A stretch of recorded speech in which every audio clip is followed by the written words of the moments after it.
So Kate and I are here in Coffeyville, Kansas, where the Dalton brothers decided it'd be a good idea to rob two banks at the same time.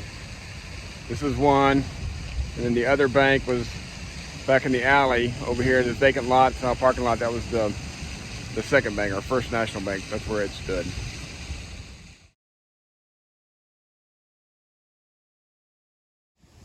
So from this bank, they had hid all their horses down this alley. It's called the Historic Death Alley. But when they showed up to town, since they came to town periodically, they decided it'd be a good idea to wear fake beards. Which, of course, they were not that good at beards, so people recognized them and noticed they were wearing fake beards and thought that something was amiss. So the town started coming out, and then one of the tellers at the First National Bank said that his vault had a time lock on it, so they were waiting 5 or 10 minutes or whatever it was to for the vault to open, and by that time the town had all mustered outside. So when they made their getaway, everybody was out in the town and started shooting at them and killed 4 of them, and then only one of them that came to town didn't get shot, but he got captured and sent to prison. 1892, all was quiet and serene till the gang came on the scene on that peaceful sunny day. Okay, so we're right across. This is the old jail. We're right across the alley from the old jail, and this is where Bill Power was killed.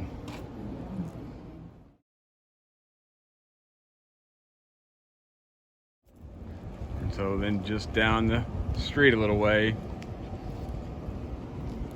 is where Bob Dalton was killed. So when we walk a little further, we got Grant Dalton was killed here also. So once again, that's that white building right there is the jail.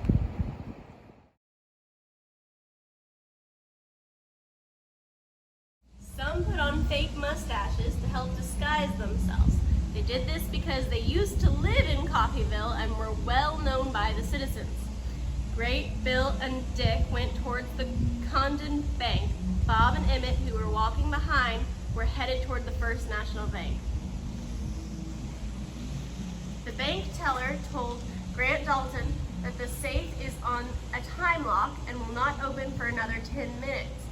Interesting fact, the teller states the safe would not open until 9:30 a.m., even though the clock on the wall is 9:45 a.m. Grant asked the teller what time it was, and the teller looks at his pocket watch and replied 9:20 a.m. Grant said, "Then we will wait."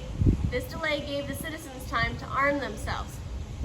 In the meantime, while Grant, Bill, and Dick believed time lock story, the citizens of Coffeyville got firearms from Isham's Hardware and A.P. Boswell & Co., which were both near the First National Bank. Ignoring the teller, Bob and Emmett got $20,000 from the First National Bank, despite the teller stating he does not know the combination. And the Lutheran Perkins, owner of the building, came downstairs and saw Dick Broadwell with his Winchester. Perkins quickly returned upstairs. A citizen down the street fires into the Condon Bank and hit Bill in the left arm. This most likely was the first shot fired.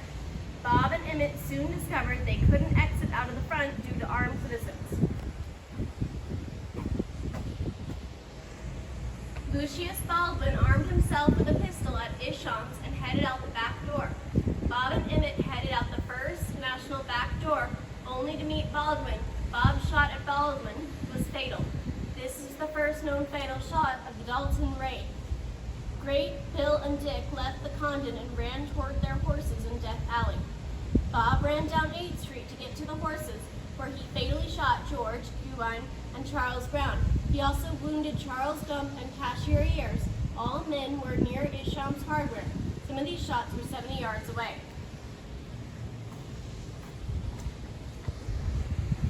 When Bob entered Death Alley, he was shot by defender John Colhert. Meanwhile, Dick, Bill, and Great were all wounded as they fled towards their horses. Emmett makes it to his horse and still has the $20,000.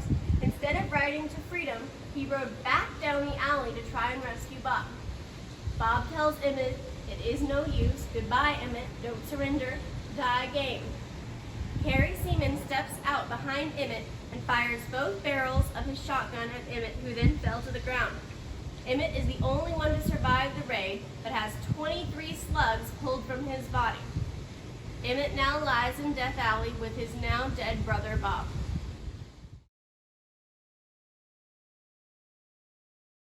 Okay, so from here, zoom out a little bit, from this building where the time capsule is, there is a set of red horseshoes or horse tracks.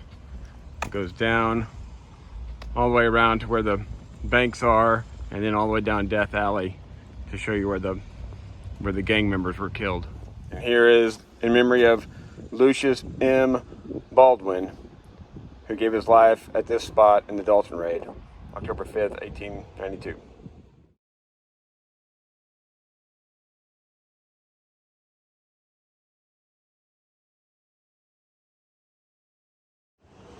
So Emmett Dalton, the only brother who survived the gunfight, he got sentenced to life in prison and he served 15 years for his pardon.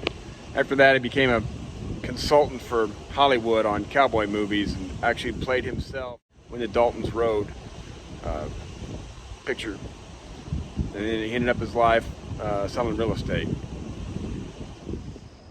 Well, I'm in the Elmwood Cemetery here in Coffeyville this morning. This is the grave of the Dalton gang where they were all buried. It says Bob Dalton, Grant Dalton, Bill Power, October 5th, 1892.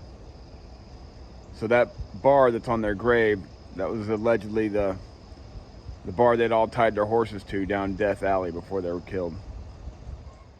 So just a little ways away from his brothers, this is Frank Dalton. He was killed in the line of duty as a deputy sheriff in 1888.